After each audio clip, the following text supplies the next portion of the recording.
It's over, Commander. That's not me saying it. That's a top thread on the Mass Effect subreddit this week. And honestly, if you've seen the headlines, you'll know why people are already mourning Mass Effect 5 before it even exists. EA has been bought out in a record-breaking $55 billion deal, led by Saudi Arabia's public investment fund, private equity firm Silver Lake, and Jared Kushner's Affinity partners. To pay for it, EA has taken on $20 billion in debt, the largest leveraged buyout the games industry has ever seen. That kind of pressure is a ticking time bomb, and the question now is, which studios get cut before it goes off?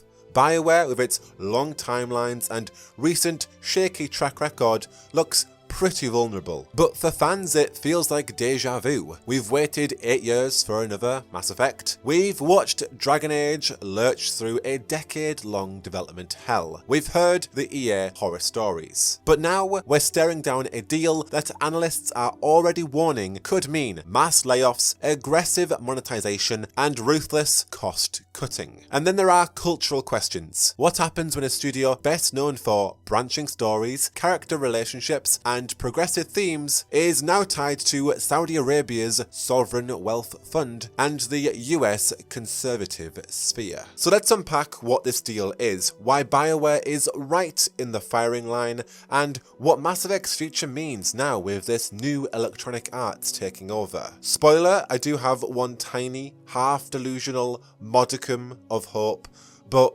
we'll get to that in due time. For now, let's start at the top. What actually is this deal? Well, this wasn't three firms casually buying EA with loose change. The public investment fund is Saudi Arabia's sovereign wealth fund, run by the Crown Prince himself, Mohammed bin Salman, and widely criticised for human rights abuses. Silver Lake is a private equity giant with its own track record for aggressive cost cutting and squeezing companies for returns, and Affinity partners is Jared Kushner's investment group, better known for its political conservative connection than anything. In plain English, when this deal falls through, EA will start life as a private company with a $20 billion hole to fill. And when companies have a hole like that to fill, they look for one thing only: ways to immediately save money. That can mean layoffs, cancelling projects, selling off studios, or pivoting to safer bets altogether. Jason Schreier put it plainly. He said this scale of debt usually leads to aggressive cost cutting. Analyst Matt Piscatella added, "We've never seen anything like this at this scale in this industry before." And that should make everybody nervous because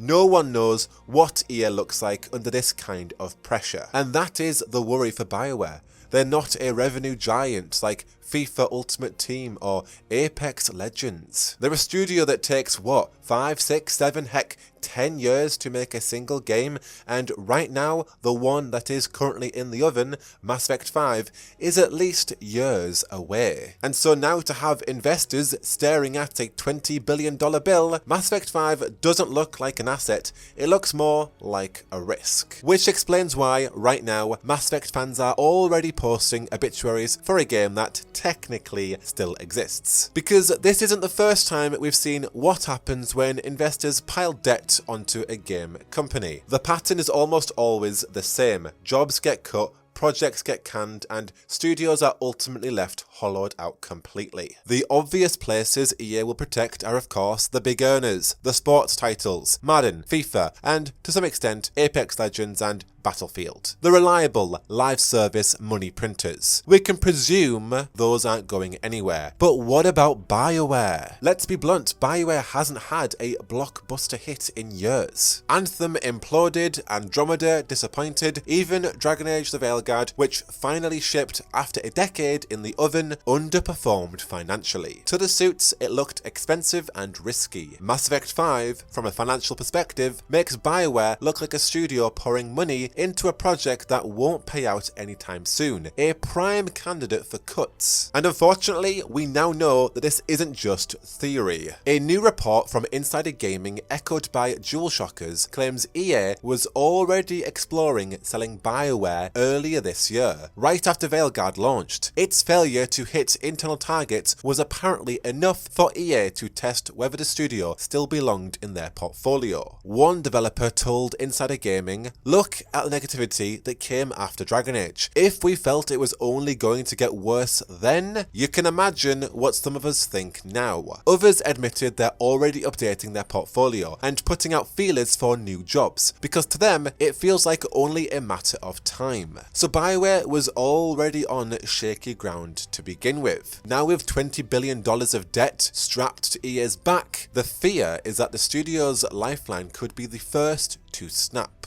Now, numbers on a balance sheet are one thing, but what happens if the fabric of BioWare's storytelling DNA no longer fit the particular values of these new investors? For decades, BioWare has been one of the few big studios willing to put player choice and character relationships at the center. Romance options, diversity, messy moral decisions, it's always been part of the studio's identity, even if fans will argue endlessly about how well it's been handled from game to game. And that's why eyebrows go up when the lead investor is Saudi Arabia's public investment fund, with its very different cultural stance on representation, joined by US partners tied to the conservative sphere. Former Dragon Age director and producer Mark Darrah summed it up well. He said it's hard to imagine BioWare suddenly pivoting from progressive storytelling to the reverse, without the backlash being apocalyptically bad. In his view, new owners either leave it all alone or decide BioWare simply doesn't fit their goals. Now, to be very clear, there are currently no signs that EA's new owners are going to censor anything.